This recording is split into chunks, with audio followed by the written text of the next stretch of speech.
हमारे दुनिया में बहुत सारे ऐसे ऐसे आविष्कार हुए हैं जिनका जवाब नहीं, मगर कुछ ऐसे भी आविष्कार हैं जो हमें इस दुनिया के अनेकों कोने में काफ़ी कम समय में पहुंचा देते हैं। एरोप्लेन यानी कि हवाई जहाज। जी हाँ, इसी आविष्कार के कारण हम 20 घंटे का सफ़र केवल 1 से 2 घंटों में तय कर पाते हैं और ये हमें बाई एयर ट्रैवल कराता है।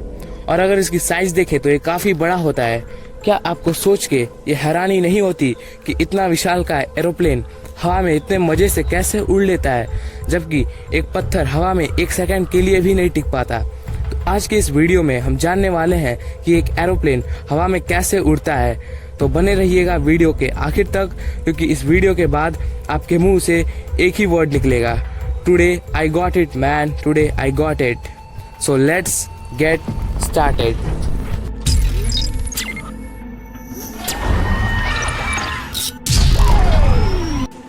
सबसे पहले हम जानेंगे कि इसका स्ट्रक्चर कैसा होता है। तो एक एरोप्लेन के बीच का हिस्सा कुछ ऐसा दिखता है और इसके अगल बगल इसके 2 विंग होते हैं जिसे हम एरोफॉइल भी कहते हैं। अब आइए सबसे मेन मुद्दे पर चलते हैं कि एरोप्लेन उड़ता कैसे है। किसी भी वस्तु में उड़ान के लिए 2 चीजें जरूरी होती हैं, पहला थ्रस्ट और दूसरा लिफ्ट। और एक एरोप्लेन में थ्रस्ट उसके प्रोपेलर से मिलता है जिससे एरोप्लेन आगे की तरफ बढ़ता है, और लिफ्ट जो कि हवा से मिलता है जिससे एरोप्लेन हवा में उड़ता है। सबसे पहले एरोप्लेन जब रनवे पर होता है तो वो अपने इंजन द्वारा थ्रस्ट जनरेट करके आगे बढ़ता है। फिर जैसे जैसे एरोप्लेन की स्पीड रनवे पे अधिक होती है वैसे वैसे स्पीड विंड की भी बढ़ जाती है। फिर एरोप्लेन के विंग्स यानी कि एरोफॉइल्स पे एयर डाउनवर्ड एक्ट करने लगता है। और जैसा कि आप सब जानते हैं, according to Newton every action has an equal and opposite reaction. तो ठीक वही काम एरोप्लेन्स में भी होते हैं। जैसे ही एरोफॉइल्स पे एयर नीचे की तरफ एक्ट करता है वैसे ही एक रिएक्शन फोर्स ऊपर की तरफ से एक्ट करता है जिससे एक लिफ्ट आती है और एरोप्लेन टेक ऑफ हो जाता है। और अभी खेल यही खत्म नहीं होता। फिर एरोप्लेन के हवा में आ जाने के बाद प्लेन को अपना डायरेक्शन चेंज करना पड़ता है।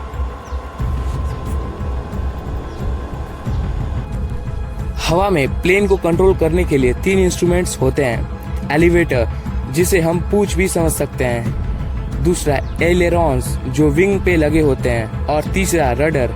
एलिवेटर यानी कि पूंछ के नीचे वाला हिस्सा। और एरोप्लेन को हवा में 3 तरीकों से रोटेट किया जा सकता है। पहला पिच, जिसे हम प्लेन को ऊपर या फिर नीचे करते हैं। जब एरोप्लेन के टेल पे मौजूद एलिवेटर अपने आप को नीचे करता है तो टेल डाउन हो जाता है और प्लेन ऊपर की ओर जाने लगता है। और जब एलिवेटर अपने आप को ऊपर करता है तो टेल अप हो जाता है और प्लेन नीचे की ओर जाने लगता है। दूसरा तरीका रोलिंग मेथड से। ये मेथड तब यूज किया जाता है जब फाइटर प्लेन स्टंट कर रहे होते हैं या फिर एरोप्लेन जब किसी डेंजर को टैकल करने जा रहे होते। इस मेथड में विंग के ऊपर मौजूद एलेरॉन्स को ऊपर नीचे करके प्लेन को रोल किया जाता है।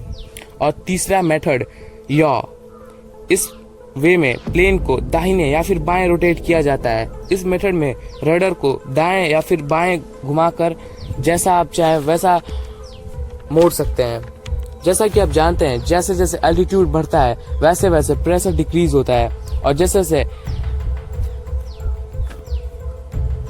प्रेशर डिक्रीज होता है वैसे वैसे लो प्रेशर बनता जाता है। और जैसा कि आप जानते हैं कि एक एरोप्लेन हाई एल्टीट्यूड पे फ्लाई करता है, वहाँ लो प्रेशर होता है। तो सवाल ये आता है कि लोग वहाँ सरवाइव कैसे करते हैं। हाई एल्टीट्यूड पे लोग एरोप्लेन में लगे इंजन से सांस लेते हैं। अब आप पूछोगे कि ये कैसे, तो इसका आंसर है कि इंजन से निकलने वाले super hot air heat exchanger द्वारा ठंडे होते हैं, फिर फिल्टर्ड एयर में मिक्स होकर अपने आप को ब्रीथेबल एयर बना लेते हैं, जिससे एरोप्लेन में मौजूद लोग आसानी से सरवाइव करते हैं। इसी के साथ वीडियो खत्म होती है और वीडियो के एंडिंग में मैं एक फैक्ट बताना चाहता हूँ। फैक्ट बताने से पहले अगर आपने हमारे चैनल को सब्सक्राइब कर दिया है तो बहुत बहुत धन्यवाद, और अगर आपने हमारे चैनल को सब्सक्राइब नहीं किया है तो कर दीजिए। और आगे इसी तरह के वीडियोस को पाने के लिए बेल आइकन दबाकर नोटिफिकेशन ऑप्शन इनेबल करें।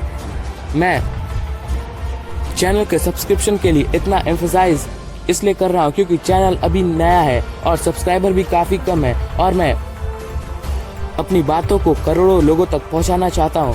सो please help us to complete 10 million subscriber family. इस वर्ल्ड का सबसे बड़ा एरोप्लेन A380 है, जो कि कुल 4 मिलियन अलग अलग पार्ट से जुड़कर बना हुआ है। You can't imagine how 4 million part will be.